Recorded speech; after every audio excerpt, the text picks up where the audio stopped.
Mister Yatheendran ഒന്നും പറഞ്ഞില്ലല്ലോ. Sorry madam, അപർണയെ എനിക്കിഷ്ടമാണ്. പക്ഷെ അവൾ സങ്കല്പിക്കുന്ന രീതിയിലല്ലെന്ന് മാത്രം. അപർണയല്ലേ പറഞ്ഞത്, അതൊരു ഉറച്ച തീരുമാനമായിട്ട് കരുതണ്ട. അല്പം കഴിയുമ്പോൾ താനേ മാറിക്കോളും. എനിക്ക് എന്നെ നന്നായിട്ടറിയാം. ഞങ്ങൾ തമ്മിൽ ഒരു കമ്പാരിസണും ഇല്ല. ഞാൻ ആജ്ഞാപിച്ചാൽ അനുസരിക്കുന്ന, എടിയെന്ന് വിളിച്ചാൽ വിളി കേൾക്കുന്ന ഒരു പെണ്ണിനെയാണ് എനിക്ക് ആവശ്യം. അപർണയ്ക്ക് ചോദിച്ച എത്രയോ നല്ല ബന്ധങ്ങളുണ്ട് വേറെ. അവളുടെ ഭാവി നശിപ്പിക്കാൻ ഞാൻ ആഗ്രഹിക്കുന്നില്ല.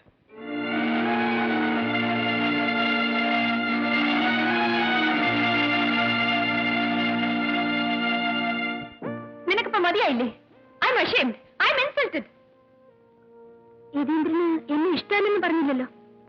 സ്വാഭാവികമായി തന്നേക്കാൾ ഉയർന്നൊരു ബന്ധം വരുമ്പോ ആർക്കും തോന്നാവുന്നതേ എനിക്കും തോന്നിയുള്ളൂ. അത് എന്റെ ധാരണയല്ലേ? അയാൾ പറഞ്ഞ വാക്കുകളുടെ അർത്ഥം മനസ്സിലാക്കാനുള്ള വിദ്യാഭ്യാസം എനിക്കുണ്ട്.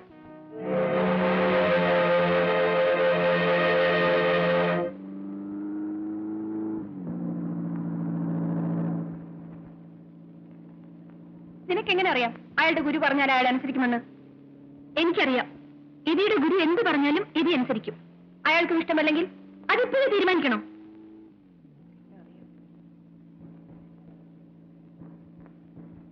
അമ്മയ്ക്ക് വരാൻ ഇഷ്ടമല്ലെങ്കിൽ അത് പറഞ്ഞാൽ മതി. നമുക്ക് തിരിച്ചു പോവാം. വേണ്ട വേണ്ട, എനിക്ക് വേണ്ടി ആരും തിരിച്ചു പോകണ്ട. നിന്നെ കെട്ടിച്ചയക്കാൻ ഞാനിനി അയാളുടെ കാലം പിടിക്കാം. അമ്മ ആരുടെയും കാലം പിടിക്കണ്ട, ഞാൻ പിടിച്ചോളാം. ഇത് ഭ്രാന്താണ്, മുഴുവൻ ഭ്രാന്ത്. ഒരാൾ മുഖത്ത് നോക്കി നിങ്ങളുടെ മകളെ ഇഷ്ടമല്ലെന്ന് പറയുക, എന്നിട്ട് വിടാതെ പുറകെ നടന്ന് അയാളുടെ അടുത്ത് പിച്ചക്കാരെ പോലെ യാചിക്കുക, എന്റെ മോളെ കെട്ട്, എന്റെ മോളെ കെട്ടുന്നു.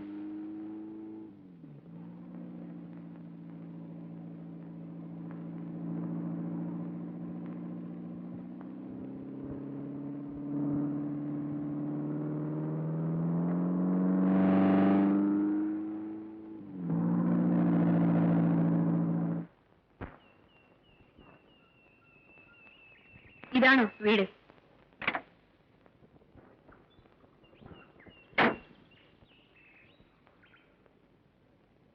അമ്മ വരുന്നില്ലേ? ഇല്ല. നീ ഇപ്പൊ അയാളുണ്ടോ നോക്കിട്ട് വാ.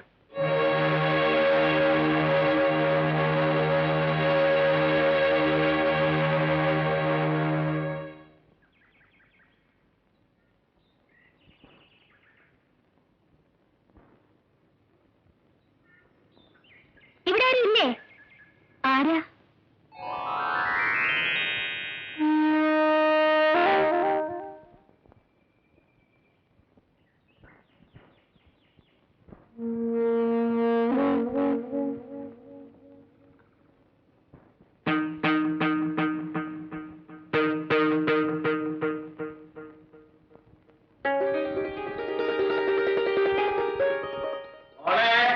എന്താച്ചാ? അച്ഛാ, അത്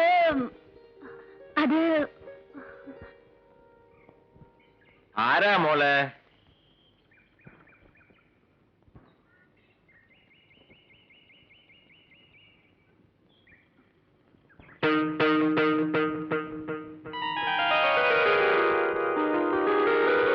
അപർണ, എന്റെ മോ.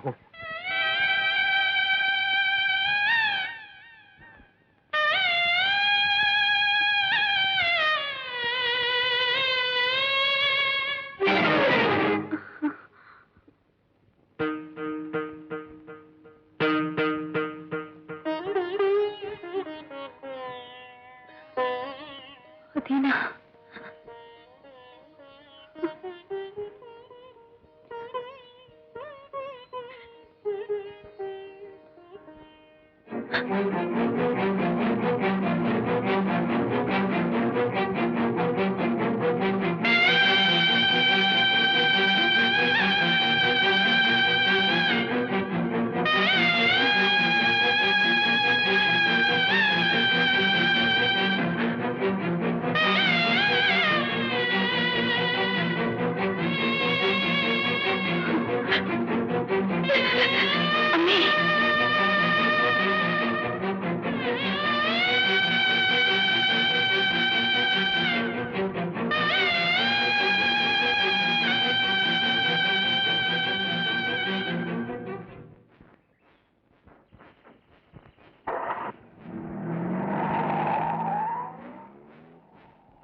അച്ഛാ,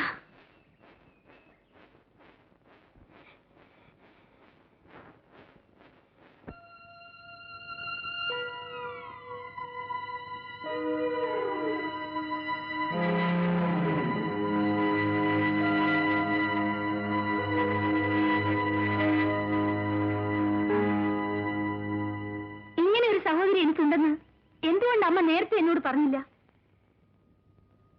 നിനക്ക് ഓർമ്മ വെക്കുന്നതിന് മുമ്പേ അറ്റുപോയ ബന്ധമായിരുന്നു അത്. പലപ്പോഴും അച്ഛനെ കുറിച്ച് ഞാൻ അമ്മയോട് ചോദിച്ചിട്ടുണ്ട്. അന്നൊന്നും വ്യക്തമായ മറുപടി അമ്മ എനിക്ക് തന്നിട്ടില്ല.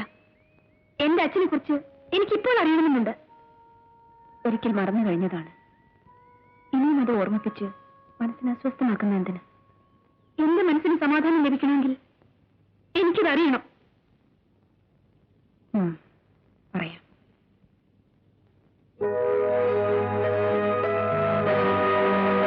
വിവാഹം കഴിഞ്ഞ കാലത്ത് കലയിലും നാടകത്തിലും ഉണ്ടായിരുന്ന നിന്റെ അച്ഛന്റെ താല്പര്യം ഞാനും ഒരു അന്തസ്സായിട്ട് തന്നെ കരുതി.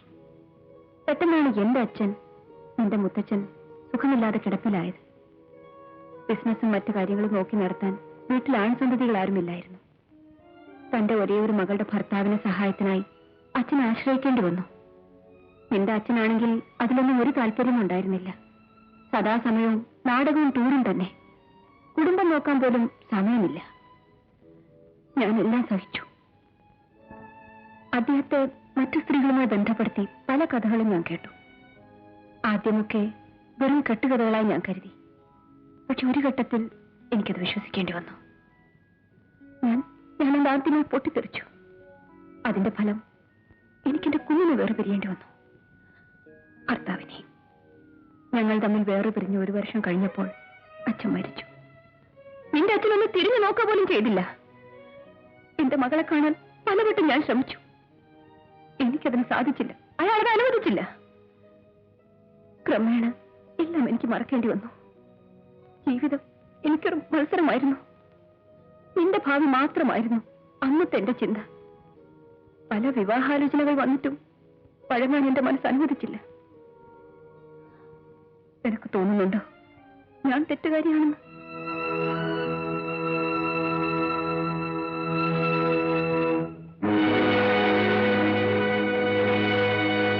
ഇപ്പൊ നിനക്ക് അച്ഛനെ കാണണമെന്ന് തോന്നുന്നുണ്ടോ? ഇല്ല. നിനക്കിപ്പോ തോന്നുന്നുണ്ടാവും യതീന്ദ്രനുമായി പരിചയപ്പെടേണ്ടില്ലായിരുന്നു എന്ന്.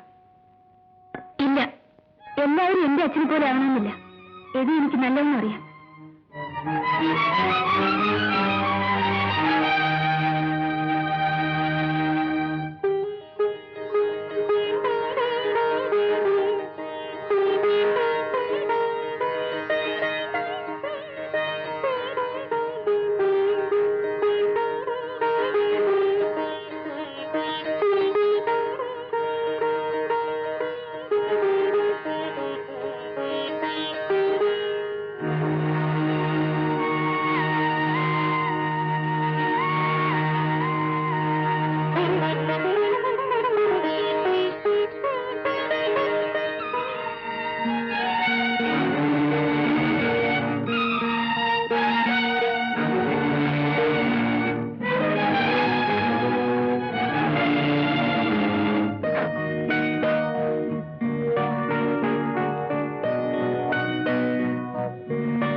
അമ്മയാ കാറിലിരിക്കുന്നത്.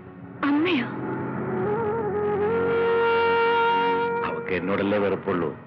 അമ്മയ്ക്ക് മോളെ കാണുന്നതിനും സംസാരിക്കുന്നതിനും ആ വെറുപ്പ് ഒരു തടസ്സമാകുമോ?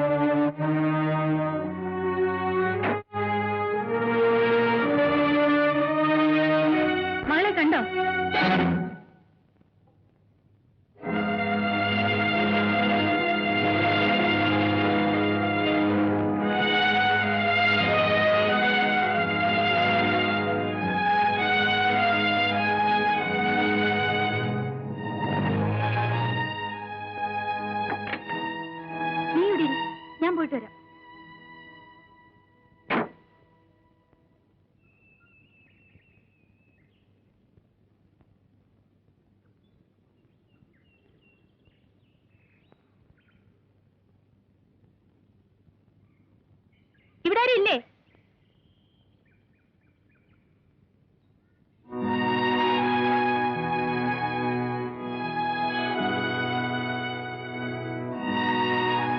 ഇവിടെ ഇല്ലേ? ആര്? മാഷ് ഇവിടെ ഇല്ലേ? അച്ഛനിവിടെ ഇല്ല, വൈദ്യശാലയിൽ പോയിരിക്കുക. വരൂ, അടുത്തിരിക്കാം. വേണ്ട, അന്ന് വന്നിട്ടെന്തേ ഒന്ന് സംസാരിക്കുക പോലും ചെയ്യാതെ തിരിച്ചു പോയത് അച്ഛൻ വല്ലാതെ വിഷമിച്ചു. ഏതും എനിക്ക് വിട്ടു തരണം. ഞങ്ങൾ തമ്മിലുള്ള വിവാഹത്തിന് നിങ്ങൾ തടസ്സമാവരുത്. എനിക്ക് മനസ്സിലായില്ല. മനസ്സിലായില്ലെങ്കിൽ പറഞ്ഞു തരാം. ഞാൻ യതിയും തന്നെ സ്നേഹിക്കുന്നു. ഈ വീടിനോടുള്ള കടപ്പാട് കൊണ്ടാണ് യതി വിവാഹത്തിന് സമ്മതിക്കാത്തത്.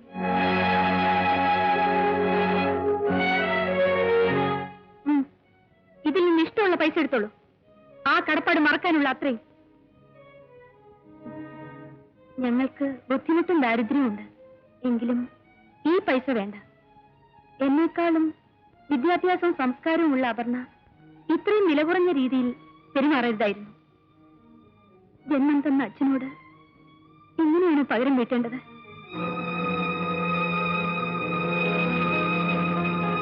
നീ യതിയെ സ്നേഹിക്കുന്നുണ്ടോ? യതി എന്റെ കാമുകനല്ല. യതിക്ക് ഈ കുടുംബത്തോട് കടപ്പാടുണ്ട്. എന്ന് വെച്ച് യതിയുടെ വ്യക്തിപരമായ കാര്യങ്ങളിൽ നിങ്ങൾക്കൊരു അവകാശമില്ല. അച്ഛൻ വന്നാൽ ഞാൻ എന്ത് പറയണം? മാഷിനെ കാണാൻ മകൾ വന്നിരുന്നു എന്ന് പറയട്ടെ?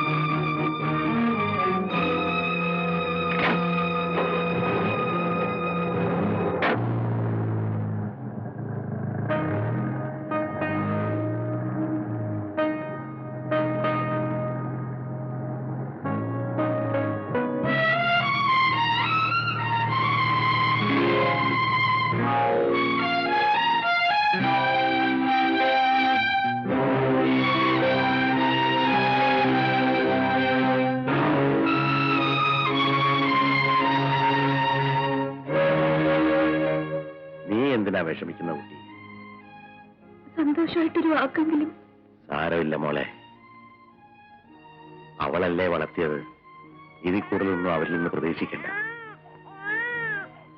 കുഞ്ഞു കരയും, അകത്തേക്കല്ലേ.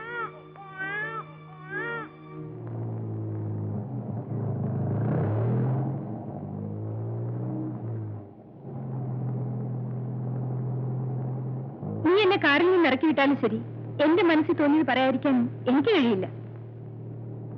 എത്ര വൈരാഗ്യം ഉണ്ടായിരുന്നാലും ഒരു മകൾ അച്ഛനെ കാണുമ്പോൾ ഇങ്ങനെയാണ് പെരുമാറേണ്ടിയിരുന്നത്. ഇതിനകത്തിരിക്കുന്ന പണത്തിന് അത്രയും വലിയ ശക്തിയൊന്നുമില്ല. എന്തും വിലയ്ക്ക് വാങ്ങാനുള്ള കഴിയും ഇതിനില്ല. Will you please shut your mouth?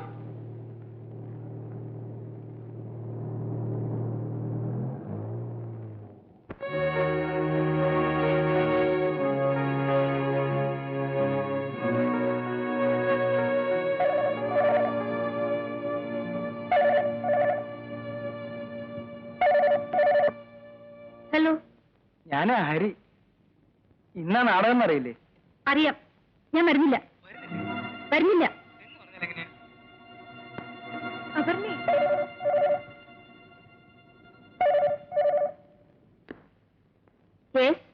അപർണയ്ക്ക് എന്ത് പറ്റി?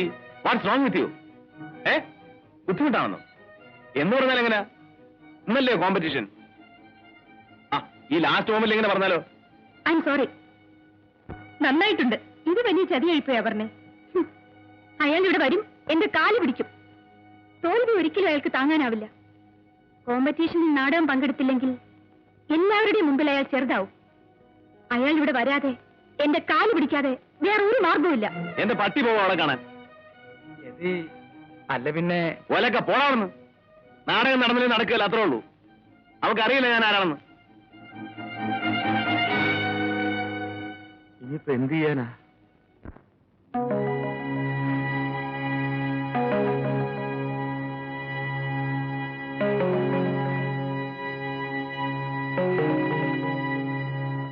മത്സരത്തിന് നാടകം അവതരിപ്പിച്ചില്ലെങ്കിൽ നാണക്കേടല്ലേ? ആളുകൾ എന്തു പറയും? യതി വളർന്നു വരുന്ന ഒരു കലാകാരനാണ്. അതിലെനിക്ക് വിഷമമില്ല. മാഷ എഴുതിയ നാടകമായതുകൊണ്ടാ. എനിക്ക് ഉറപ്പായിരുന്നു അവളിങ്ങനെ അവസാന നിമിഷം കാലുവാരുമെന്ന് ആരറിഞ്ഞു? ആരുടെ നാടകമായാലെന്താ? പോവാൻ വഴി ഉണ്ടാക്കാം. അഥീനെ,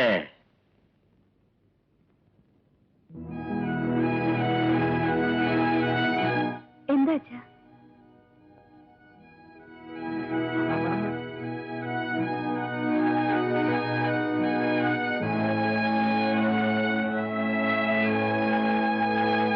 അവർണെ പോലെ ഇരിക്കുന്നല്ലേ ഇവൾ അഥീന.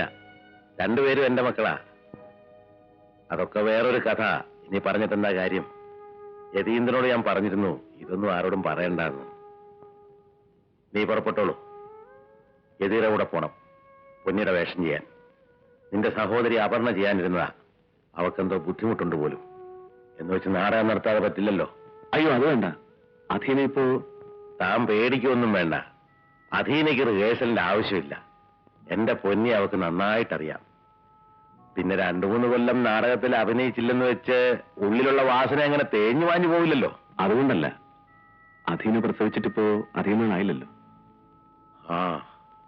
അഭിനയം എന്ന് വെച്ചാല് ഒരാവേശമാണ്. ആരോഗ്യവും ക്ഷീണമൊന്നും അതിന്റെ മുമ്പിൽ ഒരു പ്രശ്നമല്ല.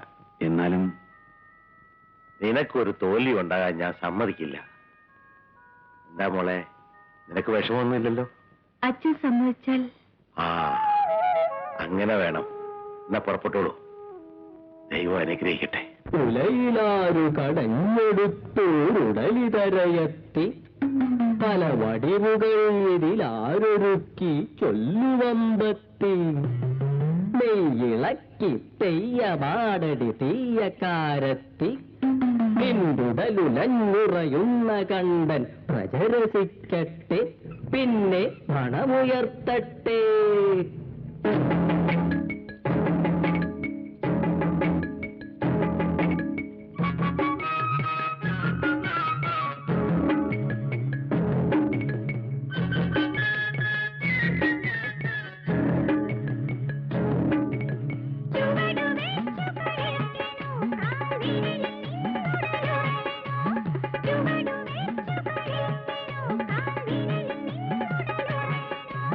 കാട്ടുനീതി മറന്നു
വെൽ ഡൺ.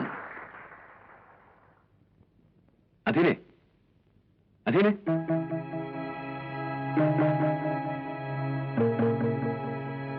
അധീനെ, അധീനെ, അധീനെ, അധീനെ.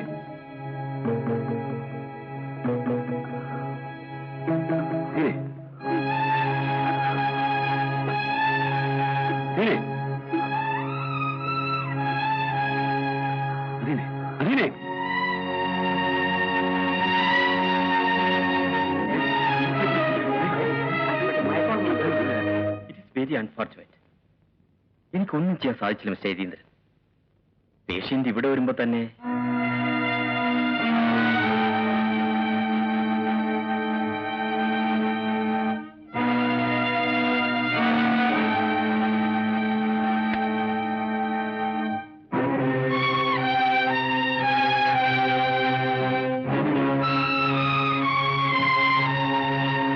ആംബുലൻസ് ഏർപ്പാട് ചെയ്തിട്ടുണ്ട്.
എന്നോട് ക്ഷമിക്കണം.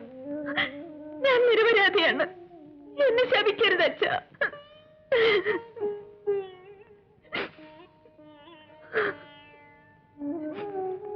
മോളെ അപർണേ, എന്താ ഇത്? എഴുന്നേക്ക്.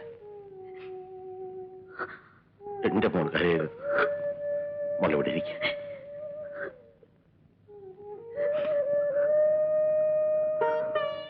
എനിക്ക് ആരെയും കുറ്റപ്പെടുത്താനാവില്ല മോളെ. ഒരു കലാകാരിക്ക് കിട്ടാവുന്നതിൽ ഏറ്റവും ഉയർന്ന മരണമാ എന്റെ മോക്കിൽ ഒഴിച്ചത്. അഭിനയിച്ചുകൊണ്ടിരിക്കെ തന്നെ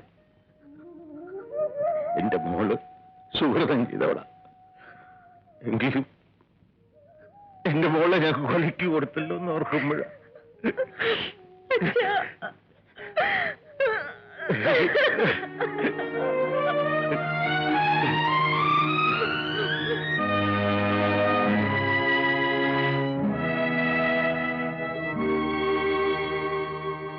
നിന്റെ അമ്മയ്ക്ക് എന്നെ കുറിച്ച് നല്ലതൊന്നും പറയാനുണ്ടാവില്ല. എന്നാലും ഞാൻ അവളെ കുറ്റപ്പെടുത്തില്ല. കാരണം അവളുടെ അന്നത്തെ മാനസികാവസ്ഥ അതായിരുന്നു. എന്റെ നാടകട്രൂപ്പിലുണ്ടായിരുന്ന ഒരാൾ മരിച്ചപ്പോ അയാളുടെ ഭാര്യയ്ക്കും കുഞ്ഞിനും ഞാൻ സാമ്പത്തിക സഹായം ചെയ്തു. നിന്റെ അമ്മ അത് തെറ്റിദ്ധരിച്ചു. ആ തെറ്റിദ്ധാരണ നീക്കാനോ അവളെ സാന്ത്വനപ്പെടുത്താനോ അന്ന് ഞാൻ ശ്രമിച്ചില്ല. ഒരാവേശത്തിനെല്ലാം സംഭവിച്ചു. ഇന്നത്തെ പക്വത അന്ന് എനിക്കുണ്ടായിരുന്നെങ്കിൽ അവൾ എനിക്ക് നഷ്ടപ്പെടില്ലായിരുന്നു. മോളെ, ഞാൻ സത്യമായിട്ട് പറയാണ്, എനിക്ക് ആരെയും വെറുക്കാൻ കഴിയില്ല. സ്നേഹിക്കാൻ മാത്രമേ അച്ഛന് കഴിയൂ. അധീനയുടെ ഭർത്താവ് എനിക്കുണ്ടായ ദുർവിധി എന്റെ മകൾക്കും ഉണ്ടായി. വിവാഹ ജീവിതത്തിലെ വേർപാട് എന്റെ കുടുംബത്തിന് കിട്ടിയ ശാപമാണെന്ന് തോന്നുന്നു. യതീന്ദ്രനുമായുള്ള അവളുടെ നല്ല ബന്ധത്തെ ഭർത്താവ് തെറ്റിദ്ധരിച്ചു. ചെറിയ ഒരു തീപ്പൊരി ആളിപ്പടർന്നപ്പോ അവക്ക് നഷ്ടപ്പെട്ടത് അവളുടെ ജീവിതമായിരുന്നു. ഗർഭിണിയായ അവളെ ഉപേക്ഷിച്ചിട്ട് അവനവന്റെ പാട്ടിന് പോയി. ഇനി അതൊക്കെ പറഞ്ഞിട്ടെന്ത് കാര്യം? നിനക്ക് സമയമായില്ലേ പോകാൻ? ഒരുപാട് ദൂരം പോകാനുള്ളതല്ലേ?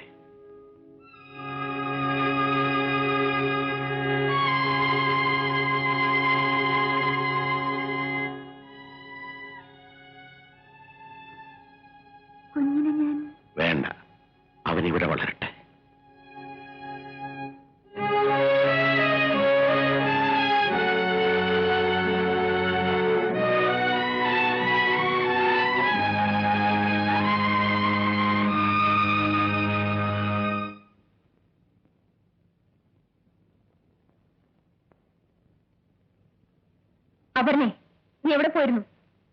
ആ മനുഷ്യനെ കാണാൻ പോയതല്ലേ? അതെ, ഞാൻ എന്റെ അച്ഛനെ കാണാൻ പോയിരുന്നു. കണ്ടു. അയാൾ എന്റെ ഒരു മോളെ കൊന്നു. നിന്റെ മനസ്സിൽ അയാൾ വിഷം കുത്തി വെച്ചില്ലേ? നിങ്ങളുടെ ബുദ്ധിയിൽ അങ്ങനെ തോന്നുന്നു. 22 വർഷക്കാലം ഞാൻ നിങ്ങളുടെ കൂടെ ഈ വീട്ടിൽ കഴിഞ്ഞു. ഇത്രയും കാലത്തിനിടയ്ക്ക് എനിക്ക് ലഭിക്കാത്ത സമാധാനം എന്റെ അച്ഛനോടൊപ്പം ഇരുന്ന അല്പസമയം കൊണ്ട് എനിക്ക് ലഭിച്ചു. നിങ്ങൾക്കത് മനസ്സിലാവില്ല.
വീട്ടിലാരുമില്ലേ? മാഷ് മരിച്ചു. 2 ദിവസം ഇവിടെ ആളുണ്ടായിരുന്നു. പിന്നെ ആരും കണ്ടില്ല. എവിടെ പോയി? ആവൂ.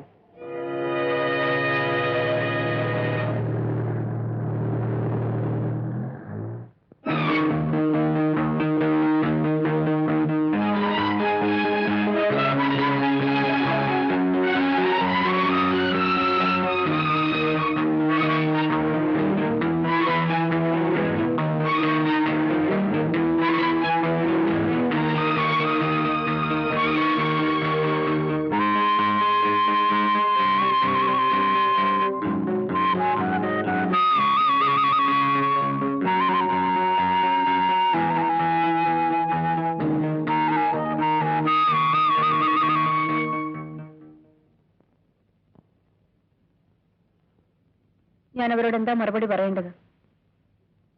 അവരിപ്പോഴും വിളിച്ചിരുന്നു. പെണ്ണ് കാണാൻ അവരെന്നാ വരേണ്ടതെന്ന്. അമ്മയോട് ഞാൻ നേരത്തെ പറഞ്ഞതല്ലേ, അമ്മയ്ക്ക് ഞാനൊരു ശല്യമായെങ്കിൽ അത് പറഞ്ഞാൽ മതി. മോളെ, അമ്മേ, ജീവിതത്തിൽ ഒരു സ്ത്രീക്ക് ഒരു പുരുഷന് മാത്രമേ സ്നേഹിക്കാൻ കഴിയൂ.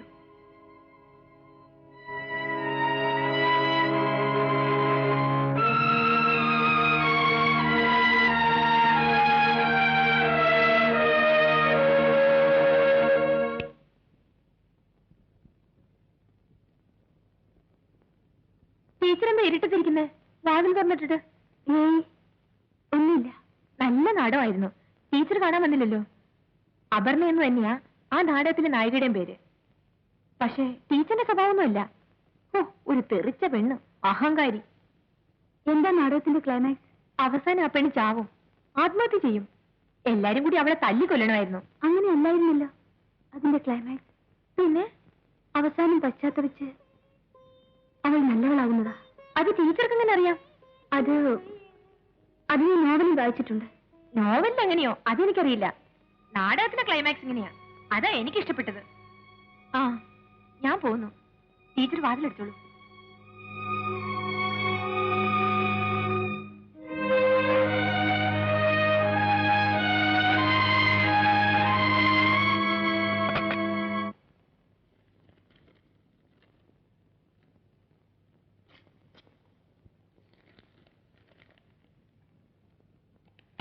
എല്ലാവർക്കും അപർണ മതി.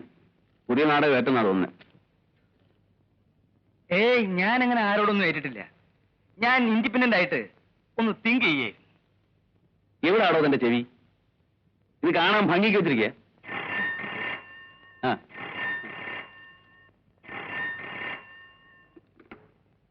ഹലോ, അതെ, ഹരിയാണല്ലോ. ഞാനാ അപർണ. അപർണയോ? ഒരു രക്ഷയില്ല. പുതിയതായിട്ട് ബുക്കിംഗ് ഒന്നും എടുക്കുന്നില്ല. അയ്യോ, നാടകത്തിന്റെ കാര്യമല്ല. ഇത് ഞാനാ അപർണ, അധീനയുടെ സഹോദരി. എതി എടുത്തിരിപ്പുണ്ടോ? അങ്ങനെ ചോദിച്ചാൽ ഉണ്ട്, എന്നാ ഇല്ല. ഹരി മറുപടിയൊന്നും പറയണ്ട. ഞാൻ പറയുന്നത് കേട്ടാ മതി. എനിക്ക് ഹരി അത്യാവശ്യമായിട്ടൊന്ന് കാണണം. വൈകിട്ട് ശരണാലയ മിഷൻ സ്കൂളിൽ വന്നാ മതി. ആ.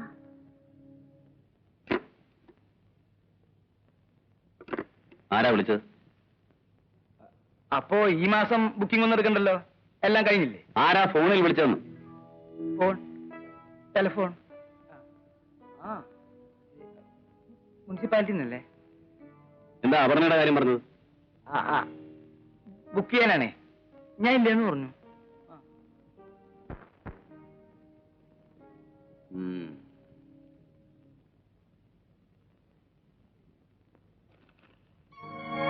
അഭിമന്യു അധീനയുടെ കുട്ടിയാണോ? അതെ, അധീനയുടെ കുട്ടി തന്നെ. അപർണ എന്ത് വിചാരിച്ചു? എതി വേറെ കല്യാണം കഴിച്ച് അതിനുണ്ടായ കുട്ടിയാണെന്നോ? എതി ഇതുവരെ വിവാഹം കഴിച്ചിട്ടില്ല.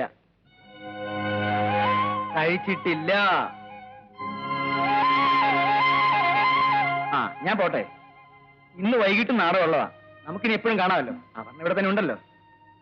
ഹരി, എന്നെ കണ്ട കാര്യം എതിയോട് പറയരുത്.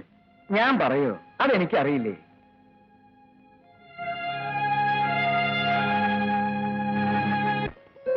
മോനെ, മോനെ, ഓ വീണാനെ. മോനെ, ഞാനിടിക്കാം. ഹലോ. അയ്യേ, മോൻ നല്ല കുട്ടിയല്ലേ? അങ്ങ് ഇടിച്ചേരാം കേട്ടോ. മോൻ ചീത്ത കുട്ടിയല്ലേ? ഈ ഡ്രസ് ഇട്ടാ അപ്പ നല്ല കുട്ടിയാകും. മോനിട്ടോ? അങ്കിള് തരാം. മോനെ, മോൻ സ്കൂളിൽ പോയില്ലെങ്കിലേ ഡാഡി ചീത്ത പറയും. മോനെ പറയില്ല, എന്നെ പറയാ. ആഹാ, അങ്ങനെ ചുമ്മാ ചീത്ത വിളിയാക്കാൻ എനിക്ക് മനസ്സില്ല.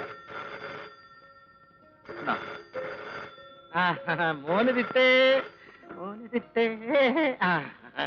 ഹലോ. എന്റെ ദൈവമേ, ഇത് കരാത്തെ അത് കുങ്ഫുവോ? അതെ, ഒന്നും പറയണ്ട. അവനുമായിട്ടൊരു ഒത്തുതീർപ്പിനുള്ള ശ്രമ. എന്താ കാര്യം? എന്തിനാ വാശി പിടിക്കുന്നത്? എതി രാവിലെ തിരുവനന്തപുരത്തേക്ക് പോയി. അവനോട് പറയാതെ പോയത്. അതിന്റെ ദേഷ്യമാ. അവൻ ഉറക്കമായിരുന്നു, അതുകൊണ്ടാ വിളിക്കാഞ്ഞത്. ഫോൺ മോന്റെ കൊടുത്തേ. ടീച്ചർ വിളിക്കുന്നു, വാ.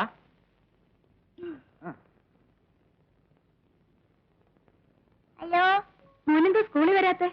ഞാൻ ഡാഡിയുടെ വഴക്കാ, അതുകൊണ്ടാ. സാരമില്ല, ഡാഡി വന്നാലേ ടീച്ചർ വഴക്ക് പറഞ്ഞോളാം.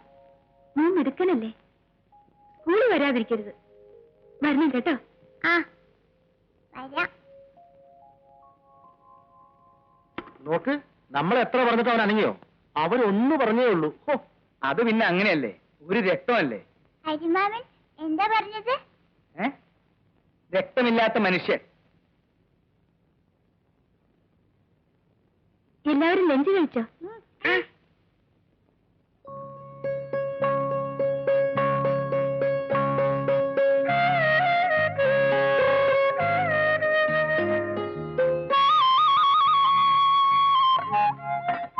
കഴിച്ചില്ലേ? കഴിക്കുന്നേ. വേണ്ട. കഴിച്ചില്ലെങ്കിലേ വയറു വിശക്കും. വിശന്നോട്ടെ, ഡാഡി അത് കഴിക്കില്ല. എന്നാ ടീച്ചർ പോവും. ടീച്ചർ പോ. എനിക്ക് വേണ്ട. ടീച്ചർ പോവും. ടീച്ചർ പോക്കോ. പോവും. പോക്കോ.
ഡാഡി? അവിടെയാ മോന്റെ മുത്തച്ഛൻ അടക്കിയിരിക്കുന്നത്. എന്ന് വെച്ചാൽ എന്താ? അതെല്ലാം വീട്ടിൽ ചെന്നിട്ട് പറഞ്ഞുതരാം.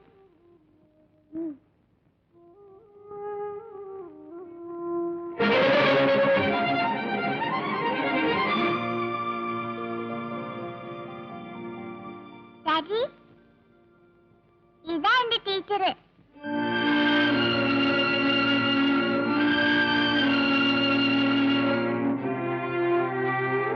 ടീച്ചർ,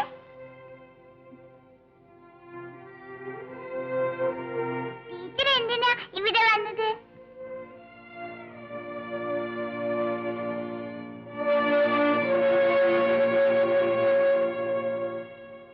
ഡാഡി, ടീച്ചർ എന്തിനാ ഇവിടെ വന്നത്? ഡാഡി, ടീച്ചർ എന്തിനാ ഇവിടെ വന്നത്? ചെന്ന് ചോദിക്കും. ചോദിക്കട്ടെ. നാളെ ടാറ്റാ.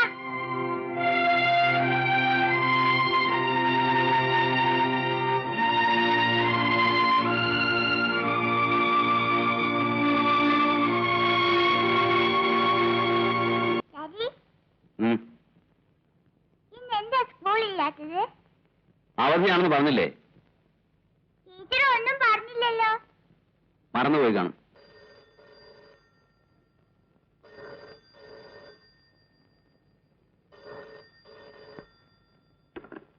ഹലോ,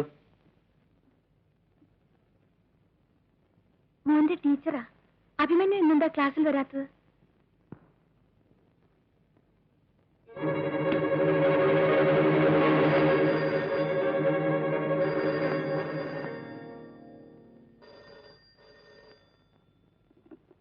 ഹലോ, ഇനി അവനെ ആ സ്കൂളിലേക്ക് അയക്കുന്നില്ല. കാരണം ഞാൻ വേണ്ടപ്പെട്ടവരോട് പറഞ്ഞോളാം.